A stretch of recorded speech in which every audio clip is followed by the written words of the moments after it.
U ovom snažnom videu prisjećamo se jednog od najvažnijih gospinih ukazanja u povijesti crkve, ukazanja u Fatimi.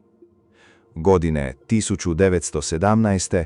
Blažena djevica Marija ukazala se malim pastirima u Fatimi i svijetu donijela poruke molitve, obraćenja, pokore i mira. Gospine riječi nisu bile upućene samo tadašnjem vremenu, nego i današnjem čovjeku koji sve više živi bez Boga, u nemiru, strahu i udaljenosti od istine. Fatima nas poziva da se vratimo molitvi krunice, svetoj ispovjedi, Euharistiji i pouzdanju u Boga. Gospa je upozorila svijet na posljedice grijeha, ali je isto tako dala veliku nadu svima koji se iskrena srca vrate Gospodinu. Poslušajmo propovjed Vlče Marka Bubala, koji na snažan i jednostavan način govori o Gospinoj poruci iz Fatime, njezinoj opomeni svijetu i važnosti obraćenja u našem vremenu. Ova propovjed može mnogima otvoriti srce, probuditi vjeru i donijeti mir duši. Neka nas Gospa Fatimska vodi prema Kristu i zaštiti naše obitelji, domovinu i cijeli svijet. Poslušajte, podijelite s prijateljima i ostavite u komentarima svoje molitve i nakane. Jedan je svećenik rekao, kad ne slušate mene, slušajte Gospu. Slušajte Majku Isusovu. Slušajte njezine poruke, njezine nebeske poruke koje šalje narodu, svijetu i čovječanstvu. Želi da ga spasi. Gospa je u stožeru za spašavanje. Stožer, Isus, Marija, i to je stožer. A Bože, to je i taj stožer, Gospo. Opet dođi. Ne slušamo nikom. Gospo, ti budi s njima. Gospo, budi s tom mladošću da ne propane. Vi znate da se Gospa javila u Fatimi 1917. godine. Bilo je 6 ukazanja, od svibnja do listopada.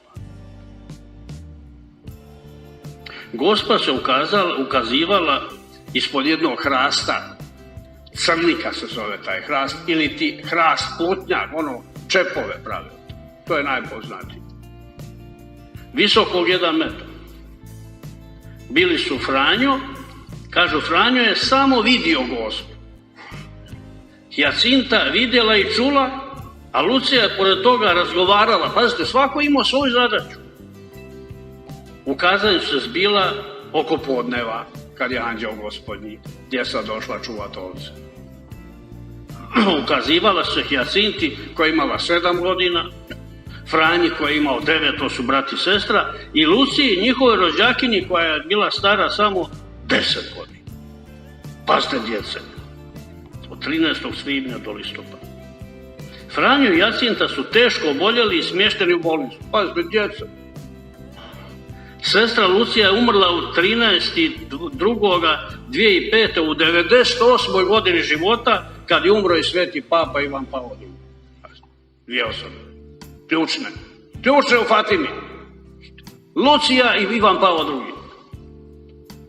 Svjetski poznato, dakle, proštenje u Fatimi dogodilo se 13. svibnja, dakle, kad su djeca došla čuvat ovce. Prvo Gospino ukazanje, kaže Lucija, bila je to jedna gospođa potpuno djevena u bijelo, sjajna od sunca, oko nje se širilo svjetlo sjajnije i blistavije od ičega. Njeno lice neopisivo lijepo, slušaj ovo, nije bilo ni tužno, ni veselo, već ozbiljno, ma Gospa ozbiljna, ozbiljne stvari govori. Tata i mama, kad govorite djeci, ozbiljite se, i recite djecu, ovo je ozbiljno, nemojte se igrati.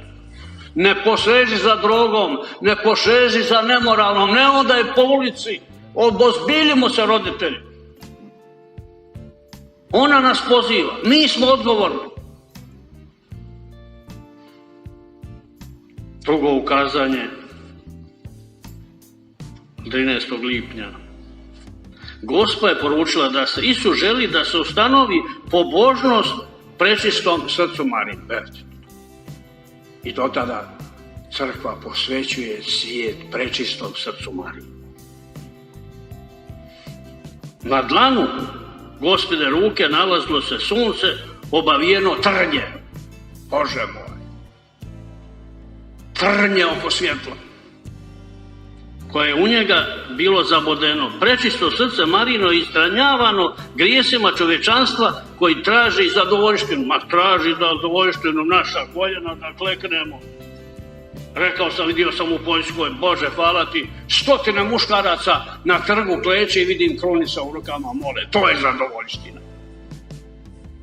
Svaki auto ima amortizera, mi smo povadili amortizere, udaramo glavom u zemlju, nemamo amortizera između grijeha i milosti. Treća tajna, 13. srpnja. Gospa je preporučila svakodnevnu molitvu krunice. Eto. Gospa, žrtvujte se za grešnike i recite mnogo puta, evo je važno, kad prinosite neku žrtvu, o moj Isuse, to je tvoju ljubav za obraćanje grešnika i kao naknada za grijehe protiv tvog prečistog srca. Pa to molite kod krunice. To je Gospa rekla direktno. Pa vi Gospine riječi izgovarate.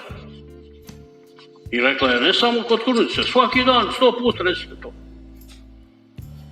A onda kaže, prvi dio te fatimske tajne, ukazanje pakla. Vidjeli smo ognjeno more. Taj oganj, ti uglonjeni vragovi duše izgledali su kao prozirna crna žeravica, ugljeni u ljudskom obliku. Plivali su žeravicu. Pazite, pakao Gospa pokazuje. Vidio Franjo pakao. Zato je posle kad su ga pitali šta želiš biti. Ma ništa, hoću umrti odmah da idem Gospe. Evo. Vidjeli su pakao i duše koje odlaze. Zapamte, dakle, ljudi idu u pakao. Nije to tako bajno kako mi vidimo. Kako ih je spasilo, Bog će ustanoviti pobožnost mom prečistom srcu. Dakle, opet se vraćamo tome.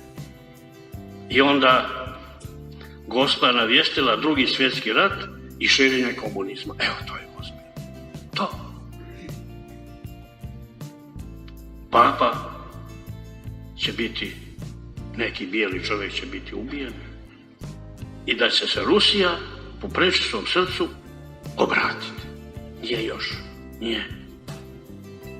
I ona je dakle također rekla kao zadovoljštinu svetu priče prvi 5 subota u mjesecu. Da se ispune zahtjevi, da se Rusija obrati. Rusija je to govorila. To je Rusija. Još nije sveta. Franjo je svet i Jacinta. Oboje. Djeca. Treća dio fatimske tajne. Anđeo će ognjem i mačem spaliti svijet. Snažnom glasom je kliktao pokora, pokora, pokora. Ma to. Nemamo pokore. Nemamo čak ni onog petkog jadnog onog posta. Samo ne jedemo svinjetinu, krkamo ribe, sve vrste. Nemamo. Zadovoljštinu trebamo raditi. Nemoguće je ovaj grijeh, onu divljak u nama suspregnuti ako nema zadovoljštine, da više raste taj pitomost, taj sakramentalni život. On ne raste, on se uguši. On je kao da smo te granice odrezali. Krstili se i zaboravili da smo kršteni. Anđel ognjem i mačem, dakle, uništava. Svijetu prijeti kazna ako ne čini pokoru i ne časti Isusa i Mariju. Propast. Evo sad ovo.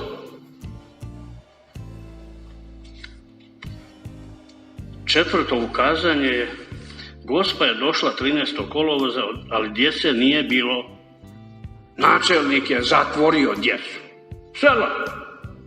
Fatimski narod, nema, vi lažete, vi ste lopovi. Bi roditelji došli, zatvorite to, šta oni propagiraju tu kakvu Gospu. A onda se ona 19. kolovoza ukazala. Molite mnogo, molite, žrtvujte se za grešnike. Znajte, mnoge duše odlaze u pakao jer se nitko za njih ne moli i ne žrtvuje. Evo to. Ajde počni sutra svako od nas da se žrtvuje za jednu dušu da ne ode u pakao, ako misliš ti da se spaša. O Gospod moja, kako ti ozbiljno govoriš. Gospa je u 6. ukazanju molila na mjestu ukazanja da se podigne kapelica. I tamo ima kapelica, ja sam imao radost da u toj kapelici ima misu rano ujutru u 6 sati, ranije neko danas. A onda je rekla, u prvom otajstvu, pojavio se Sveti Josip, dakle krunica. Lucija vidjela 3 otajstva, a Franjo Jacinta samo prvo. Pazite, odvojeno.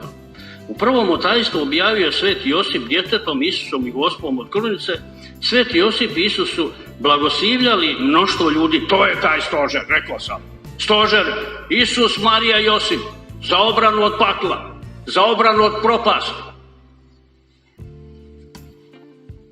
Sveti Josip i u drugom otajstvu viđenje žalosne Gospe.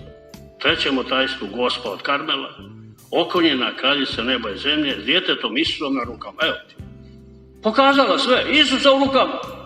Sve su djeca vidjela. Sveto trojstvo Isusa, Mariju i Josipu. Otac jasno tu je među njima. Onda nešto što se dogodilo na tom ukazanju, čudo sunca koje je vidjelo, kaže, od 50 do 70 tisuća ljudi, poput velike vatrene kugle, sunce se kretalo strelovitom brzinom i okretalo se oko svoje osi. Prilijevali se svjetljucavi tonovi i mnogo je raznih boja. Trajalo je to 10 minuta je trajalo.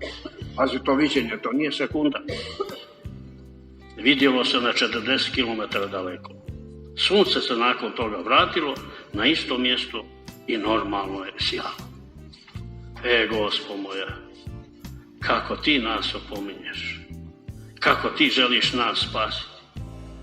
Franjo je jedin imao posebne objave kao što je bila objava pakla, mali Franjo.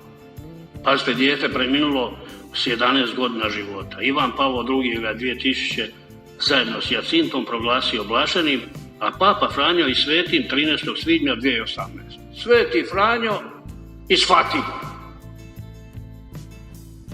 Sveti Franjo imao samo 8 godina kad je započela Fatimska ukazanja i ja sam bio na grobu tog malog djeteta. Dječak je često izbivao iz škole. Kaže da je ručak dao ovcama i siromašnoj djeci. Kad je rekla Gospa, nema on ništa, ima malo sendviča nekog. Sirotinja, Portugal, sirotinja. Dragi prijatelji, malo se preselimo kod nas. To je dobro da znate.